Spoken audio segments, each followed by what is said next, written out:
Previously on Legacy Insights. And today we have the opportunity to have one of our own, Josh West, here on our podcast. And Josh wears so many different hats. So let's see. I did. Well, first of all, thanks for having me on here. Yeah. We're excited. Glad to have you. Yeah, I'm excited. I'm excited to see you guys doing this. I think it's a great opportunity for the whole for us as Legacy, but for all of Northeast Oklahoma. But we started talking about a lot of stuff that we did agree on. Data privacy was one. You know, we run data privacy legislation together. We had Mark Zuckerberg's mentor. I tell you, very proud of the service, and you could tell the commitment and the passion that you have for public service as well as your military service. No, I appreciate that. And it's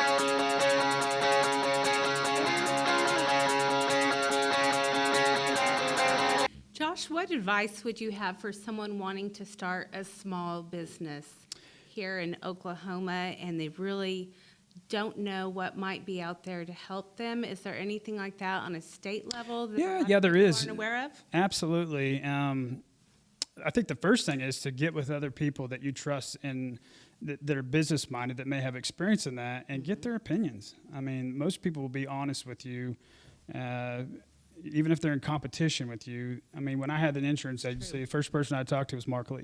Mark Lee was my keyboard teacher in high school before the internet. Great. And you know, I was technically competition, but he said, "Man, if this is a great industry, West, and there's room for more people." So, you know, I talked to him first, and so that's the first thing I would do: go talk to other people about it. But then, as far as the state, the Department of Commerce, we do have a lot of really good incentives for, you know, not just big businesses. Obviously, we want to make Oklahoma a business-friendly state, and we've done a lot of legislation. We're dealing with corporate taxes and stuff like that.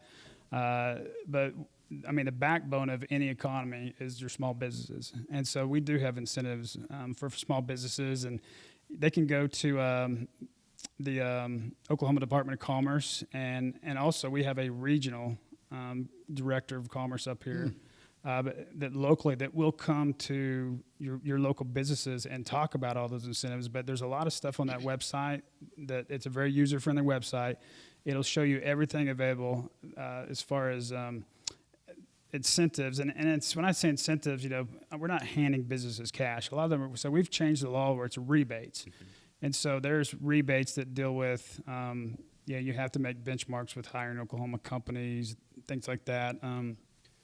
Capital investments, how many employees you have, and so we're not just handing them a pile of cash, but there's rebates off of your end of your tax statements if you meet certain criteria. So, you know, off the top of my head, I can't think of one specific, but if you go to that website, they can answer anything you want. And if you need help, don't hesitate to call me, because I can put you in contact with someone from the Department of Commerce. Because there's a lot of stuff, you know, the day you're elected, you're supposed to be you're expected to be a subject matter expert from everybody, and you're not. And you can't. That's impossible.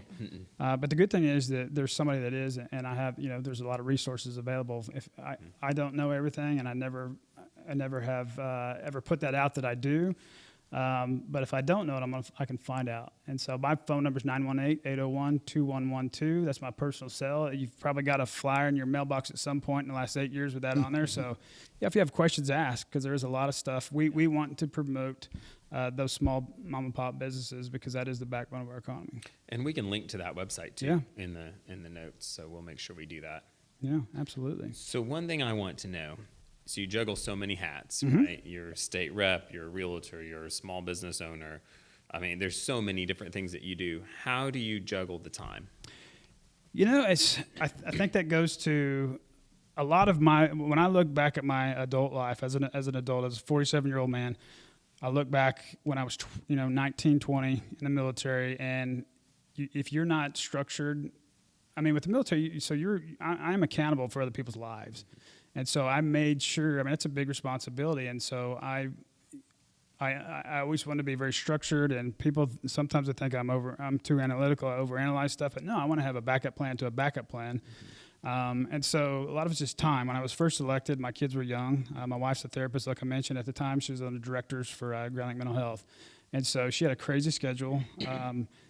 I'm at home, and then next thing you know, the November generals here. I get elected, and so it's that next week. All right, we're at the On. Capitol for swearing in, and then they say, okay, your bill titles are due in 7 days. I'm like, well, we don't go through like a bill writing class, or no, it's not. And so they just throw you in there, and so you got to figure it out. And so it was an adjustment. I was at home. I was home with my wife and kids, pretty much every night. And next thing you know, within a week of the general election in 2016, I'm spending the next month pretty much 5 days a week at least with him processing, figuring out all the new member orientation, and it was you got to have a strong family, got to have a strong a partner that supports you back home, and so we've gotten with 4 kids, the boys, there's an age gap between my boys and girls. So Ethan is 17, he's a senior. Walker's 16, he's a junior, and then my daughters are Katie's getting ready to turn 12, and then Aubrey's going to be 10. When I was first elected, the girls are 1 and 2, and the boys are 7 and 8. And so, Wow. it was Beth was pretty much. That's really all they've known. The girls. I mean, really, they've grown up in. Yeah. So you just got to world. figure out. You never Sounds think like you have enough Beth time. is very Yeah. key. My wife is a stud. I mean, my wife. Most people, if they don't know me, they do know my wife. I mean, she's Right. She's wonderful. She's just she's good people. Now, you said strong partner. Could you elaborate on that for people that might not be married? When you say strong partner, what are you talking about? Well, you got to have, obviously she's a business owner too. And so if you're not supporting each other, it's not going to work. It's like your marriage. I mean, this business is not only our business, but it's tied into our whole marriage and family life. And so if there's something that's missing, if you're not communicating, I mean, communication is the biggest factor, but if you don't have a strong partner, then if one side's doing this and putting all they got in, the other side's not, then it's not going to work.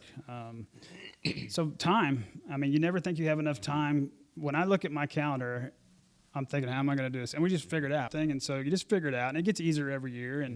And I've always said there's life after politics. A lot of people will come into politics and they never get out of it.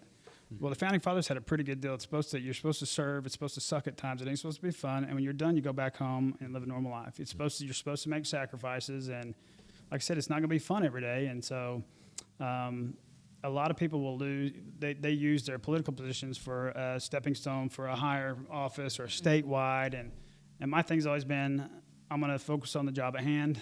That's all you can do. If you start thinking, you got to do one thing at a time. So, I've got a lot of irons in the fire like you, and you have to focus on one thing and get it done. If you're trying to do 5 different things, you'll never complete all 5. So let's do one at a time, and let's get them done. And you got to communicate and ask questions, and don't be afraid to make mistakes.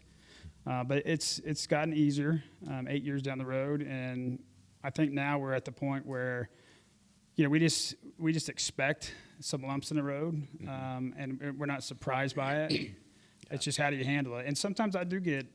I think I handle stress better than most. I mean, there's no one trying to shoot at me every day, but there's still Perspective. stressors. Yeah. There's still stressors, and if you sit around and think about those constantly, then that takes over your whole thought process. And so, I don't know. My wife and I were listening to Life Church's Sunday message, and so I've been stressing out a little bit. This building that we bought, we're having to replace the units on top of the roof, and they're $10,000 a piece, and so it's not a small chunk of change when there's 14 of them on the roof. And so I was like, every day I'm like, just please don't break down.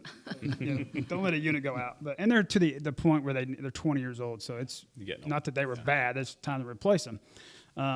But the message was, the stuff you focus on in your life that you stress about the most, that's where you have the least faith. Yeah.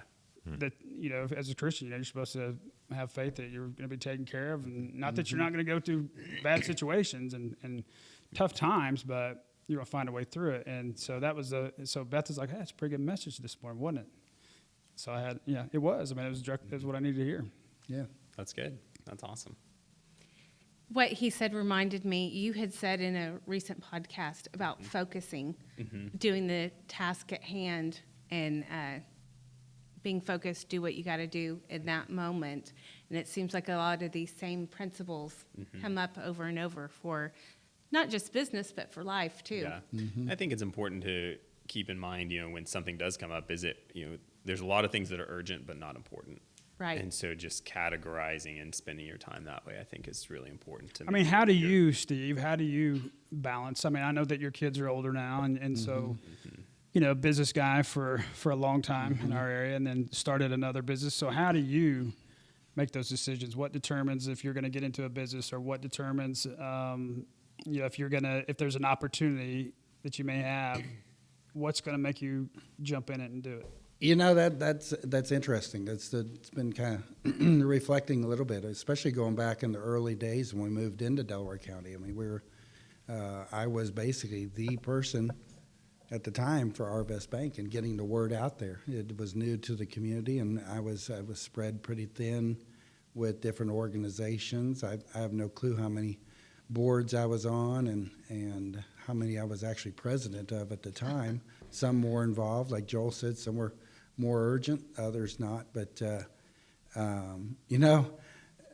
Josh, I tell you what, I wish I could sit back there. I love your response and that, it is, one thing at a time to get through. But thinking back, I think back and it's almost surreal. It's, how God has led me, and God's guidance there, and just some trust in times when I did not deserve that. But, for me, it's always been, I've always had my priorities. I mean, that's the one thing that I've never deviated from, at least not for an extended period of time. But, God was always first. My wife was always number two. My family was number three. Then I was. You have your health. You got to watch out for that. Mm-hmm. You got to take care of yourself. And then became my occupation. And then I think just, obviously those changes at times. I mean, there's there's times when the urgency is the company, and that's going to take precedence over a period of time, maybe for with the family. But as a general rule, I think keeping those priorities. I'm just a believer too. I mean, it's some things you're thinking through it. I'm sure as you're thinking of changes in your lives, it's not something that just comes up at a whim. But it's kind of going through the mind. But there's a point there where you just got to jump. You just got to do it. Do you shut your phone off at night? No. So I never did, especially early on. And people would call me 10, 11, 12 o'clock at night, and I would feel like I have to answer it. My wife said, "Hey, I need 6 hours of your life from 10 o'clock to daggone 4 o'clock. Yeah. Whenever, this is my time." And so that goes back to your priorities, and because it's very easy when you are involved in so many different things to neglect what's most important. Mm-hmm. It's not even. I mean, it's not hard to do at all, and it's not much. It may be just a little thing, right? And I'm very fortunate too that I'm married to a therapist that gets people, and so not that she therapizes me, but she understands it. So I'm fortunate in that. But you gotta, there's times I know that she was empty. Yeah. She needs to be refilled. It's just me sitting down talking to her or whatever, because she's got a lot piled on her plate. And I think too, Angie was always really good about that. If I was kind of pushing a limit on it on another, she was always good to say, maybe time to reevaluate. Maybe we need to, And it's good to have a second opinion. It is. And I don't shut the phone off, but I don't do business after 9. Yeah. I do that, but there are times, and in all fairness, the phone not being shut off isn't really organization. It's not business. It's more family. Yeah. I just want to be available. Someone needs you. Yeah. Mm-hmm. Yeah. So, but there's been times that I won't. I used to, Josh. There, especially early on, and with this, in the bank, if I was up at 4 a.m, if I got a text, I'd shoot a text out. And I don't do that, because when some people see that, they know you're up. They know you're up. You're up, yeah. Uh-huh. Yeah. I used to have a guy that would call me a lot, between 11 and 1 o'clock in the morning. And so I started calling him at 5 o'clock in the morning. Oh, nice. There you Because go. he was a night owl. And Yeah. so I was trying to go to bed when my kids were young, hey, when they're in bed at 9 o'clock, dude, I'm going to bed. Yeah. But he was a night owl, and so I started, turnabout spare plane. He's a friend of mine, but I started calling him real early in the morning. Then he started calling me at normal, a more normal business hours. Yeah. Sometimes you have to train I talk to my people a lot about this. Sometimes you have to train the customers, and that's okay, right? And otherwise, they can control everything. And we talk about this with our new agents a lot, that you have to control your schedule. Otherwise, Give you're yourself going to be going, away too much. Yeah, Absolutely. you'll be busy all the time, and you'll miss out on the things that are most important. And, that's one thing I would really, really, I think is one of the real quality of this organization is it's literally in our core values to balance life. And You'll get more success. You'll be more successful as a business owner, and the agents that work for your business will produce more if they allow their brain to just. agree. Absolutely. Agree. You got to have it. You got to have it. So, yeah, I appreciate that question. Long-winded answer, but I wish I could just sit here and say methodically, this is what I do, A, B, and C. But I think just a lot of it is kind of just having that focus. You have to.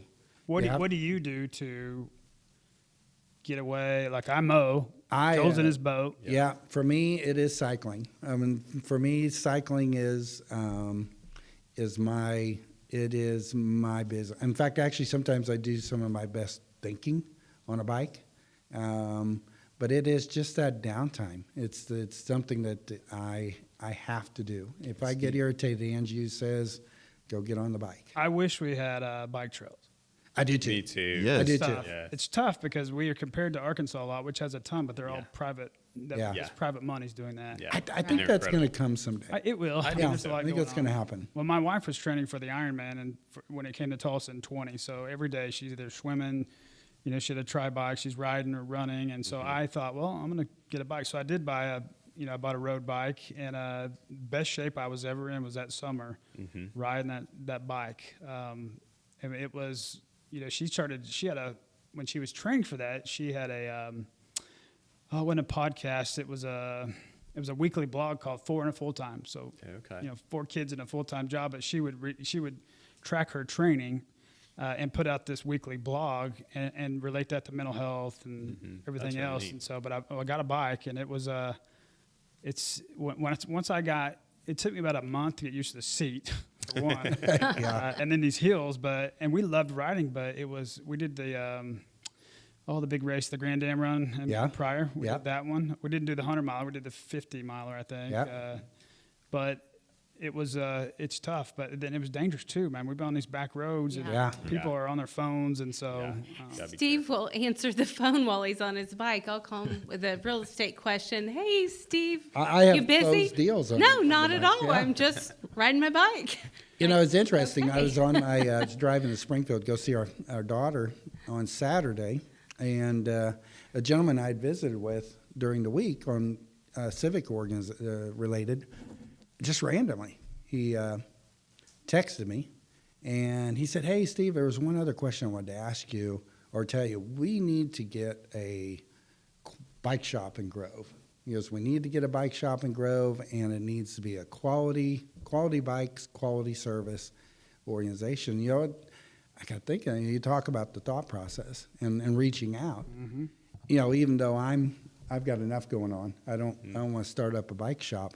But it did kind of intrigue me. Yeah. And so my next stop, in fact, while I was in the car, I just called up a gentleman that I've biked with quite a bit, and he had a bike shop at one time and service. And I said, "Hey, so what do you think? What do you think a bike shop could do? What would it take to start one up in Grove, Oklahoma?" And you tell him, "Hey, don't read too much into that." But, that's kind of how business ideas like that evolve. It's just a I just conversation. remember seeing, especially a few years ago, pretty much every morning when I was driving my kids to school, Judge Denny on his little crazy looking, whatever, sit down bike. It's a recumbent bike. But he said that's the easiest. He said once he started riding those, it was the easiest way. Your back doesn't hurt. Yeah, I think he still puts in 50 to 100 miles a week. Was it the bike Wow. shop in Northwest Arkansas? Fat Tire? Fat Tire? There's Yeah, a they, few of they have them. expanded. Yeah, Yeah, It used to they've be got just several. in Bentonville, and now they're Several. They're all everywhere. over Yeah. now. Yeah. They're really nice. Well, it's a great sport, and you are seeing more and more people. And I'm quite frankly, I'm glad there's more e-bikes out there. Yeah. People who just want to get out and ride. Well, just yeah, it still Yeah. gets them out. They're still getting some exercise. yeah. Christina, what do you do? I was thinking, what do I? Mine's so You girly. sell houses? Is that what you do for relaxation? I love, something I do on the side is YouTube, and I've kind of went in a direction of touring beautiful homes. But from the time I was in high school, I do that. I do that for fun. I love decorating. The thing I've been saying about myself recently is I'm like a little bird that has to do her nest, because as we're starting to build again in Pineville, the first thing I do is I'm setting out ferns and I'm setting out flowers in the middle of a field with nothing, and so that's what I like to. Because you have several. I'm kind of traditional, and I like Yeah. to do the women things where I'm making a home and that type of thing. Why? How? Because I know before you got into real estate, you had other stores. Yes, you had I kind of still boutique do. stores. Yeah. And you had a huge online presence. I mean, you've Yes. got thousands and thousands. How many About followers you got? 28,000, I think. Yeah, you're like. So when Jaylee, my daughter's 14, when she was born, I just decided, I'm not doing the daycare thing. This is not what my heart desires. If someone wants to do that, that's fine. But I had prayed for 13 years to become a mother. So when I was finally able to, through the miraculous gift of adoption, I was like, I'm just going to soak this up. So that's really what I did. Where there's a will, there's a way. And I was determined. And I really think that God abundantly blessed it, because how did I get 28,000 followers from my recliner? I don't know, but I did. But it was just such a blessing. And that has allowed me to be able to be the mom I wanted to be and be able to bring in an income, be flexible. I've had it online for 14 years. I had a brick and mortar store here in Grove, and I really enjoyed that. And it was blessed from the very first day to the very last. But then again, my desire is to be able to focus on my family. And I felt like it was pulling me where I was there so many hours. And it was taking away from my primary goal, what you said about sometimes, for a period of time, maybe you go away from your primary goals. And I just wasn't able to balance that as well. And I was like, I can make just as good a money just online. So Yeah. went back to that. And anyway, so we have a lot of irons in the fire, Damien and I both. And I feel like we have probably about 7 jobs each, but that's okay. We like it that way. Not even counting your job building your house right now. That's, That's going to be the big one for a while, for sure. Well, if Damien's doing I'm sure it'll be full of his bricks and rock work. It will, It'll be yeah. It'd be beautiful. Brick I just and- want Scott gonna be Malone's neat. wall and sink. Oh, yeah. That was like the first big project that I had seen of his, and that's been years and years ago. But Well, before I it was knew awesome. where Scott Malone lived, Damien did not come home one night. It's 3:00 in the morning. He won't answer his phone. It went straight to voicemail. Scott doesn't have service down there, or didn't at the time, but I didn't know that. Anyway, I'm like, does Oklahoma Highway Patrol have a crash site? I'm worried sick. And Damien had been building a stone wall in Scott Malone's man cave basement.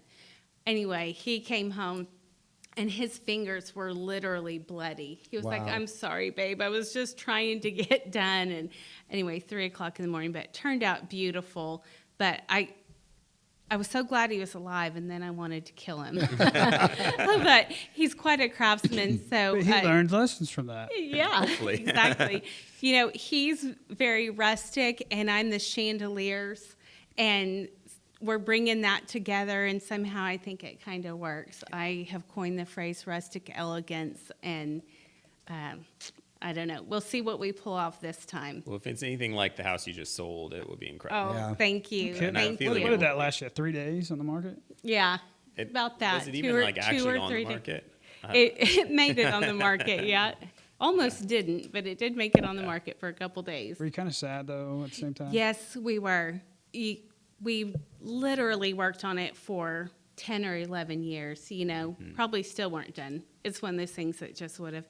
Damien pulled the logs out of the woods at Bill Berry's place. Those were Bill Berry's ideas.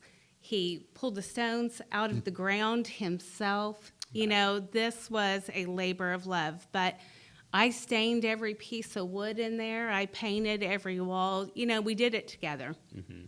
So, yeah, very hard to do, but we found a beautiful place in Pineville, Missouri, and we both, I grew up in McDonald County through graduation, and then Damien did till 6th grade. So for both of us, it's kind of like going home, and So we kind of wanted an opportunity to see what we could do again. So we'll see. It may be a flop. Oh, it's I going to don't be think beautiful. so. It is going to be beautiful. Yeah. So I We'll know see. we're running short on time, but Josh, I want to make mention and then ask you something. So I got the opportunity to come visit you at the Capitol this Yeah. spring, and during session, and it's crazy busy, busier than I ever thought it would be at the Capitol. I mean, there's just people running everywhere, and as we were walking around the Capitol, we went and got lunch, and then you gave me a tour, and then we met with some different people. Every corner we turned, there were people that knew you. I mean, I think you knew everyone in that building, and Yeah. all 50,000 of them. It felt like there were that many people. How has networking helped you at the Capitol, and how can that maybe apply to Oh, it has. somebody in a small business? I mean, if I think, especially in real estate Mm-hmm. or anything. I mean, so Yeah. at the Capitol with legislation, I mean, everything Yeah. you run up there, every bill that is ran up there has got somebody on both sides of it, and people and lobbyists get they get that coin term is some people look at it as bad. Mm-hmm. Every profession out there, I don't care if you're working a fast food restaurant, if you're a mechanic, if you're a doctor, if you're a lawyer, whatever your profession is, a teacher, there's somebody that's advocating on your behalf. Yeah. And so a lobbyist's job is to get information out. Now, I will always talk to NM unless they lie to me. But, you take the information and you make the best decision that you can based off the information. And so with networking, I mean, with team members up there, if I need to get a piece of legislation through, I'm not going to run just junk. I mean, you can, as a House member, there's 101 of us, and so we're limited, and we can file 8 bills a year with that many people. And on just a House member. In the Senate, it's different. There's 48. They can file unlimited. So you'll have senators that file 60 bills, which I'm not going to run 60 bills ever. Yeah. No, the beginning of the session, you'll have somewhere between 2,000, 3,000 bills that have been filed, and that list gets shrunken Wow. down a whole lot. And so at the end of session, the governor may sign 200. But if I need to get something through, I've never had a bill fell on the floor, put it that way. I've never ran a bill on the House floor or committee that's failed. And so that goes back to you have a strong team, you trust each other, and I'm not going to run something that's junk. And so And they know that. absolutely. Which is great. And that's Yeah. the same thing with lobbyists. Yeah. I'll talk to anybody. But the moment that they lie to me, I got no space for them. I mean, that's the one building up there where your board means something, because if you are willing to risk going to prison over a $47,000 a year job, people talk about these back rooms with money flowing. I've never seen that. I mean, in 8 years, I've never seen that. And I don't know anybody up there that is willing to put their lives at risk and their families and Yeah. go to prison over something stupid. Yeah. So I'm going to run good legislation. And this job here, I mean, yeah, I network. I know people from all over the country, and there's a lot of people looking that I have met, at a conference or at the Capitol, and they're looking for a lake house. And so, networking here with, when I bought that building, Justin Chismar, he's my business partner. He had a financial bag. I needed somebody who could run financials and see if this thing was going to cash flow. And so it's everything I've done in my adult life. Networking has been a big part of it. Yeah. And I'm assuming you guys too. I mean, you guys own several different companies. I mean, Yeah, it's important. and especially in a small town, there is. I think the competition is a lot. It is a lot higher. In Yeah. a small, I mean, there's less people, and a lot of realtors or with the lake. The industries are always going. The trades industry work all year long here. That's a They great do. thing about being in a trade industry here. Is Right. you've always got either new construction or remodels and so. William, give us the old cutoff here. So yeah, I mean, you got to have networking, and it all goes back to being a good person. If you're not a good person, there's no secrets. It's not good. If you're doing shady real estate Right. stuff, it's going to get out. Right. Yeah, for sure. Not even talking about breaking Right. the law, but there's ethical issues too, and sometimes, and I think that gets out, and people. Well, won't do it's a business. short-term mentality, isn't it? Absolutely. I mean, Right. Yeah. it's a You gotta short-term have the mentality. long-term mentality. Yeah. All right, so introvert or extrovert? Man, I don't know. I think I'm both. I always say if it's always good to have a difference of opinion. I mean, I can be happy in a cave somewhere by myself, or I can be happy talking to a group of 1,000 people. Yeah. But I always, I've talked to Hopper's funeral the other day and talked about, hey, we were way different politically. I mean, Hopper was not a conservative, but he was my friend, and I liked having those conversations with him. Yeah. And I knew that the guy loved me. I mean, he was just a good guy. I've known him since they moved here. I was probably 4th grade, spent lots of time with his kids. And but I would mention during that, we're totally different. But if everybody thought exactly like me, it'd be awesome, but we're doing a whole lot of crazy stuff. And so I need a difference of opinion. Absolutely. So that's and important. I think that's important too, that you can network for your business whether you are introverted or extroverted. I love that So question, I Joel. think that's Yeah. important to know. Yeah, So, I don't guys. know if I can be both. I mean, Yeah. like I said, I'm just as happy like when I'm mowing my yard, man. I slap on my earbuds and listen to a good to podcast, go. or I can take the kayak up in the back of the cove and just sit there by myself without anything. Or, like I said, I can go. I went to New York City, 3 weeks ago, I guess, for the state does their bonding, so you get your ratings every year. And I went there. There's 16 million people in that little bitty crammed area, and I. Once we got used to the subway, it was fine. But I was, I could be amongst the crowds or by myself. And I think both can serve someone well. Being an extrovert Yeah. obviously Absolutely. has a lot of value, but also being that introvert, you can recharge and have time to think things through. And Well, that's kind of where introverts, not get too far.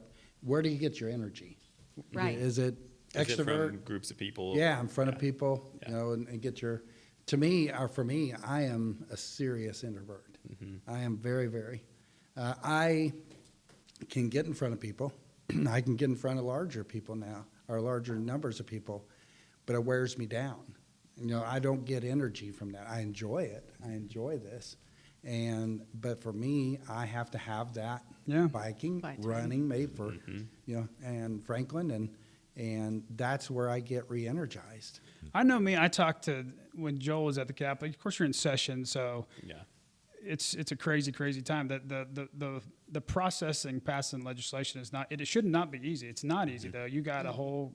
You've got to make it through the initial phase of the bills being looked at by the floor leader team, and then they assign them to committees, and then you have to get your bill heard in that committee, and then you have to get it past that committee. And if you do get it passed, it can be heard on the floor, but it doesn't mean it's going to get heard on the floor. So you have to work your bill. If you get it out of the House chamber, then it goes to the Senate and starts all over through their committee process.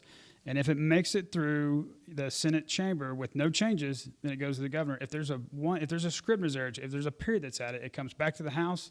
You have to Wow. accept or reject some amendments. If you reject it, it goes to conference committee, and that's where it probably will go to die, unless you're going to work on it. Or you accept them, and it goes to the governor. And so it's a lengthy process. I've worked on bills for 6 years before I've got the right one passed and over in the next chamber, and it was usually a better piece of legislation. But I'm around so many people, that's when I need to go mow my yard. So Got to get re-energized. Yeah. Re-energized. or fish or whatever. Yeah, Yeah. yeah, there's so many ways. Just being around family, too. Yeah. All right. Well, I'll tell you what a great Great, podcast. yeah. Josh Yeah, West. thank you, Hey, Joe. My thank you all for goodness. having Awesome. me. It was Man, good. really enjoyed it. Well, it's good to do a podcast in this beautiful building overlooking Honeycomb. Yeah. Absolutely. Yeah. Hey, I tell you what, really appreciate you, our listeners. Couldn't do it without you. If you would, please, we'd love to have you go out there, share, invite people to come listen to us. And again, Josh West, man, state representative, taking time to visit with us. No, I love it. Thank you for All having me. kinds of wonderful. I'm telling you, this was full of stories. This was full of guidance, and it was full of inspiration. And check out his podcast, Inside the Yes. Capitol, and we'll put a link to that too. Yeah. I may try to. I got to go to the Capitol tonight. I got some bill signings by the governor tomorrow. I may try to fun. slip in a podcast.